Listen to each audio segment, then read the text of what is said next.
Hello guys, good evening. Welcome back to my site and YouTube.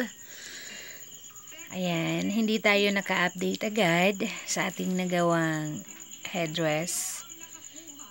Kaya papakita natin ngayon ang natapos, okay? But for the meantime, oras natin ngayon ay 11 p.m. Oh my god, gabi na talaga.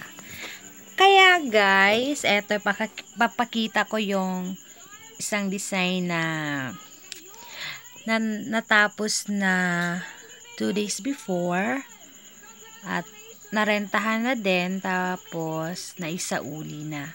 Eto, kukunin ko lang. Wait. Ayan. Eto. Tinanggal ko yung parang sombrero tapos ayan. Ayan. Iniba ko ng design kasi lalaki yung magsusuot.